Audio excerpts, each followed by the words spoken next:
Hello बच्चों, कैसे हो आप सब। तो आज हम स्टार्ट करने जा रहे हैं बच्चों एक नया chapter carbon and its compound, chapter number 4। Electricity हम कंप्लीट कर चुके हैं, तो चलो स्टार्ट करते हैं बच्चों। बिल्कुल बेसिक से स्टार्ट करेंगे, एक एक पॉइंट पहुँचते जाना। तो इस चैप्टर को हम स्टार्ट कर रहे हैं बच्चों एक क्वेश्चन से कि why atoms combine, why atoms combine. आखिर एटम एक दूसरे के साथ कंबाइन क्यों करते हैं, एक दूसरे के साथ क्यों जुड़ते हैं। जैसे NaCl, एक सोडियम का एटम और एक क्लोरीन का एटम एक दूसरे के साथ जुड़े हुए। H2O, यहाँ दो हाइड्रोजन के एटम और एक ऑक्सीजन का एटम कंबाइन हो रखे हैं। CH4, तो एक कार्बन और 4 हाइड्रोजन के एटम यहाँ कंबाइन हो रखे हैं आपस में। तो आखिर एटम कंबाइन क्यों होते हैं, एक दूसरे के साथ क्यों जुड़ते हैं। बेसिकली इस क्वेश्चन का आंसर बच्चों दो साइंटिस्टों ने दिया, लुईस और कोजेल। इनने मिलकर दिया क्या, हमें ऑक्टेट रूल। ऑक्टेट रूल क्या कहता है ये रूल, कि हर एटम चाहता है कि उसके लास्ट के सेल में 8 इलेक्ट्रॉन हो, उसके लास्ट के सेल में 8 इलेक्ट्रॉन हो।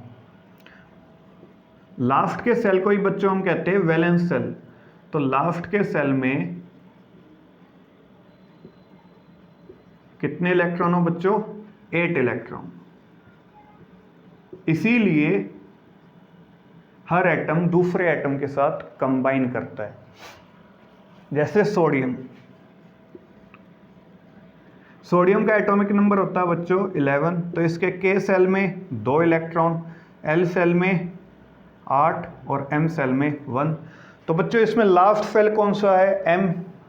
तो इसमें कितने इलेक्ट्रॉन है, 1। सोडियम क्या चाहता है, इसके लास्ट के सेल में कितने इलेक्ट्रॉन हो, 8। तो इसीलिए ये दूसरे एटम से कंबाइन करेगा अपने लास्ट के सेल को कंप्लीट करने के लिए। अपने लास्ट के सेल में 8 इलेक्ट्रॉन करने के लिए ये दूसरे एटम्स के साथ रिएक्ट करेगा, दूसरे एटम्स के साथ कंबाइन होगा। बेसिकली जो ये ऑक्टेट रूल है ये हाइड्रोजन और हीलियम पे लागू नहीं होता, उनके लिए डबलेट रूल है। डबलेट रूल क्यों, क्योंकि उनका लास्ट सेल K होता है। जैसे हाइड्रोजन का एटॉमिक नंबर क्या है, 1, तो इसमें K सेल में 1 इलेक्ट्रॉन आ गया। लास्ट सेल क्या है, K, और K में मैक्सिमम कितने इलेक्ट्रॉन आते हैं, 2। तो इनके लिए है डबलेट रूल कि ये अपने लास्ट के सेल में 2 इलेक्ट्रॉन कंप्लीट करने लगते हैं। Same helium, 2 atomic number, K shell में 2 आ गए, ये ऑलरेडी फुलफिल्ड है, ठीक है। इसकी वैलेंसी इसलिए 0 होती है। तो हाइड्रोजन और हीलियम पे ऑक्टेट रूल लागू नहीं होता, इन पे लगता है डबलेट रूल, ठीक है बच्चों। देखो क्लोरीन, क्लोरीन का एटॉमिक नंबर होता है बच्चों 17, तो K सेल में 2 इलेक्ट्रॉन, L सेल में 8 इलेक्ट्रॉन और M में 7। तो लास्ट सेल कौन सा है बच्चों, M। इसमें कितने इलेक्ट्रॉन है, 7, होने कितने चाहिए, 8। क्लोरीन क्या चाहता है कि उसके लास्ट सेल में 8 इलेक्ट्रॉन हो, इसीलिए ये दूसरे एटम्स के साथ रिएक्ट करेगा। और हमने देखा बच्चों कि जिसके लास्ट सेल में 8 इलेक्ट्रॉन हैं, जैसे नियोन, नियोन का एटॉमिक नंबर है 10, K सेल में 2, L सेल में 8। तो इसमें लास्ट सेल कौन सा है, L, वैलेंस सेल L है। इसमें कितने इलेक्ट्रॉन है, 8। इसे तो एक कंप्लीट है, लास्ट सेल में 8 ही इलेक्ट्रॉन चाहिए इन्हें, तो अब ये किसी के साथ रिएक्ट ही नहीं करेगा, ठीक है। ये किसी के साथ कंबाइन होगा ही नहीं, ना नियोन ना हीलियम। इन्हें कहते हैं बच्चों हम नोबल गैसेस। और क्लोरीन को देखो, लास्ट सेल में 1 इलेक्ट्रॉन की कमी है, 8 पूरे होने में 1 इलेक्ट्रॉन की कमी है, इसलिए ये रिएक्ट करेगा, इसलिए दूसरे एटम्स के साथ कंबाइन होगा। सोडियम 1 इलेक्ट्रॉन है लास्ट के सेल में, कितने चाहिए, 8, ठीक है, इसलिए ये भी दूसरों के साथ रिएक्ट करेगा। तो कंबाइन क्यों होते हैं, इसका आंसर मैंने आपको बताया। अभी हम पढ़ेंगे आखिर ये कंबाइन कैसे होते हैं। तो इनके कंबाइन होने के कई सारे तरीके हैं। हम पढ़ेंगे दो तरीके, एक आयोनिक और एक कोवेलेंट।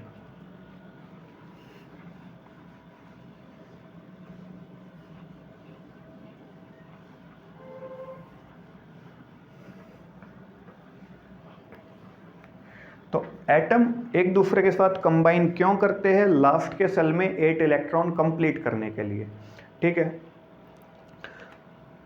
आखिर कैसे करते हैं? How atoms combine. देखो एक एग्जांपल से समझते हैं। सोडियम का एटॉमिक नंबर 11, के सेल में 2 इलेक्ट्रॉन, एल सेल में 8 इलेक्ट्रॉन, एम में 1। यहाँ बच्चों क्लोरीन, इसका एटॉमिक नंबर 17 है, के सेल में 2, एल सेल में 8, एम सेल में कितना 7, ठीक है। तो लास्ट सेल में ना तो इसमें 8 इलेक्ट्रॉन है ना इसमें, तो दोनों कंबाइन होना चाहते हैं। क्यों? लास्ट सेल में 8 इलेक्ट्रॉन करने के लिए। अभी देखो कैसे करेगा सोडियम के पास दो तरीके हैं अपने लास्ट के सेल को कंप्लीट करने के, लास्ट सेल में 8 इलेक्ट्रॉन करने के। या तो ये 7 इलेक्ट्रॉन किसी से ले ले, या तो ये 7 इलेक्ट्रॉन गेन कर ले, किसी से ले ले। तो इसके लास्ट एक पहले से है तो टोटल हो गए 8, कंप्लीट हो जाएगा सेल, ठीक है। या एक तरीका और है, ये अपने इस एक इलेक्ट्रॉन को किसी को दे दे। अगर ये इस एक इलेक्ट्रॉन को किसी को दे देगा तो अब लास्ट सेल कौन सा बच गया? अब लास्ट सेल कौन सा बन गया? एल। इसमें पहले से 8 सेल है, समझे? देखो सोडियम में लास्ट सेल में 1 इलेक्ट्रॉन है, ठीक है। तो एक तो ये 7 इलेक्ट्रॉन किसी से गेन कर ले तो लास्ट का सेल कंप्लीट हो जाएगा, या फिर ये इस 1 इलेक्ट्रॉन को किसी को दे दे, ठीक है। तो लास्ट का सेल अब क्या बन जाएगा? एल, और इसमें पहले से ही 8 इलेक्ट्रॉन है, तो बन गई बात, लास्ट सेल में 8 इलेक्ट्रॉन होने चाहिए, ठीक है। तो अभी आसान क्या है, 7 इलेक्ट्रॉन लेना या 1 इलेक्ट्रॉन देना? मेरे हिसाब से 1 इलेक्ट्रॉन देना आसान है, ठीक है। तो सोडियम क्या करेगा? 1 इलेक्ट्रॉन लूज कर देगा। तो सोडियम 1 इलेक्ट्रॉन लूज कर देगा। तो अब इसमें के सेल में 2, एल सेल में 8, एम में 1 भी नहीं है, 1 था वो इसने लूज कर दिया। तो अब इस पे प्लस चार्ज आ जाएगा। क्यों? क्योंकि इसमें नंबर ऑफ प्रोटॉन कितने हैं? जितना इसका एटॉमिक नंबर 11, वो तो अब भी सेम है, लेकिन इसमें 1 इलेक्ट्रॉन कम हो गया। 1 इलेक्ट्रॉन कम हो गया तो इसमें पॉजिटिव चार्ज ज़्यादा है, कितना? 1 पॉजिटिव चार्ज ज़्यादा है, इसलिए +1 आ जाएगा, ठीक। सेम क्लोरीन को देखो बच्चों, क्लोरीन के लास्ट सेल में 7 इलेक्ट्रॉन है। अगर ये 1 इलेक्ट्रॉन किसी से ले ले तो इसके लास्ट सेल में 8 इलेक्ट्रॉन कंप्लीट हो जाएंगे, ठीक है। तो जो इलेक्ट्रॉन सोडियम ने लूज किया, जो उसी को ये गेन कर लेगा। तो क्लोरीन को हमने 1 इलेक्ट्रॉन दिया तो ये बन गया Cl नेगेटिव। इसके अब के सेल में 2 इलेक्ट्रॉन, एल में 8 और एम में भी कितने हो गए? 8।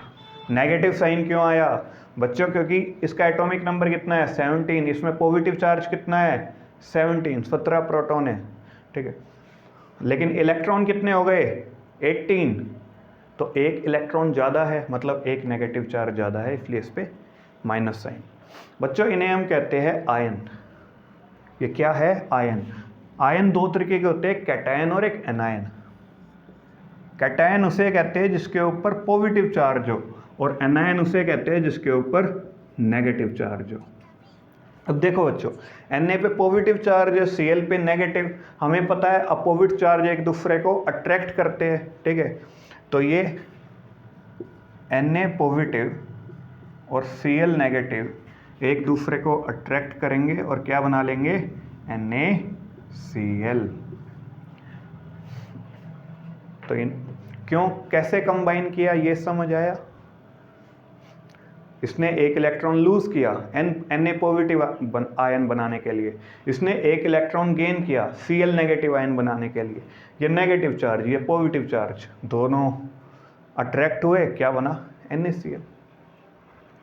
तो बच्चों जो इस तरीके से एक दूसरे के साथ कंबाइन होते हैं उन्हें हम कहते हैं आयोनिक कंपाउंड, और जो बॉन्ड इनके बीच में अभी बनी उसे हम कहेंगे आयोनिक बॉन्ड। ठीक है बच्चों, एक एग्जांपल और देखो, मैग्नीशियम ऑक्साइड,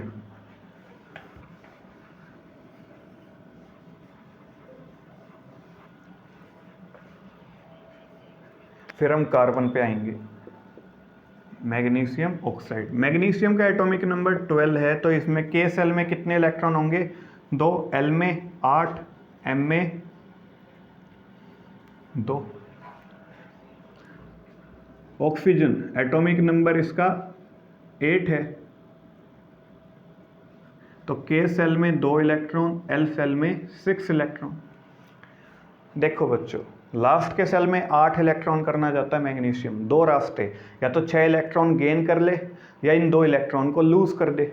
ठीक है, तो आसान है ये 2 इलेक्ट्रॉन लूज करना। तो मैग्नीशियम क्या करेगा? 2 इलेक्ट्रॉन लूज कर देगा, तो इस पे कैसा 2 पॉजिटिव चार्ज आ जाएगा। के सेल में अब 2 इलेक्ट्रॉन हैं, एल सेल में 8 और एम एम्प्टी हो चुका है। एम में 2 इलेक्ट्रॉन थे, वे इसने लूज कर दिए। देखो एल में, ऑक्सीजन में लास्ट सेल में 8 इलेक्ट्रॉन होने में कितने की कमी है? 2 इलेक्ट्रॉन की। अगर ये 2 इलेक्ट्रॉन किसी से ले ले तो लास्ट सेल में 8 इलेक्ट्रॉन हो गए। तो जो 2 इलेक्ट्रॉन मैग्नीशियम ने लूज करे, अगर वो ऑक्सीजन गेन कर ले, तो ऑक्सीजन को के पास अगर 2 इलेक्ट्रॉन आ जाए तो ये बन जाएगा O2 नेगेटिव। अब इसके के सेल में 2 और एल सेल में 8, कंप्लीट हो गया लास्ट सेल। लास्ट सेल में 8 इलेक्ट्रॉन चाहिए, ऑक्टेट रूल। ठीक है, तो बच्चों Mg के ऊपर आया 2 पॉजिटिव चार्ज, O के ऊपर आया 2 नेगेटिव चार्ज। क्यों आया 2 नेगेटिव इसके ऊपर? क्योंकि इसमें 2 इलेक्ट्रॉन ज़्यादा है as compare to number of proton. ठीक है, तो ये Mg2 पॉजिटिव, ये पॉजिटिव चार्ज है और ये नेगेटिव चार्ज है, एक दूसरे को अट्रैक्ट करेंगे और क्या बना लेंगे? MgO। इसी को हम कहते हैं बच्चों मैग्नीशियम ऑक्साइड। आपने बिल्कुल फर्स्ट चैप्टर में पढ़ा होगा कि अगर हम मैग्नीशियम रिबन को एयर की प्रेजेंस में बर्न करेंगे, ऑक्सीजन की प्रेजेंस में बर्न करेंगे, तो वो मैग्नीशियम ऑक्साइड फॉर्म करेगा। बिल्कुल ऐसा ही होता है, जब हम मैग्नीशियम को बर्न करते हैं तो उसके अंदर के जो इलेक्ट्रॉन है वो हीटअप होकर बाहर निकल जाते हैं, तो क्या बनता है? Magnesium oxide. और वे ऑक्सीजन उन इलेक्ट्रॉन को गेन कर लेता है, तो फिर बनता है हमारा मैग्नीशियम ऑक्साइड। तो बच्चों ये जो MgO बना है इसे हम कहेंगे आयोनिक कंपाउंड। आयोनिक बॉन्ड कौन सी होती है बच्चों? वो बॉन्ड, सुनो ध्यान से, जो कंप्लीट ट्रांसफर ऑफ इलेक्ट्रॉन से बने। जैसे यहाँ मैग्नीशियम ने इलेक्ट्रॉन्स को लूज किया है, यहाँ ऑक्सीजन ने इलेक्ट्रॉन गेन किए हैं, तो ये ट्रांसफर ऑफ इलेक्ट्रॉन है। एक ने इलेक्ट्रॉन लिए, एक ने इलेक्ट्रॉन दिए। तो जब इस तरीके से बॉन्डिंग बने किन्हीं 2 एटम्स के बीच में, तो उसे हम कहते हैं बच्चों आयोनिक बॉन्ड। ठीक है,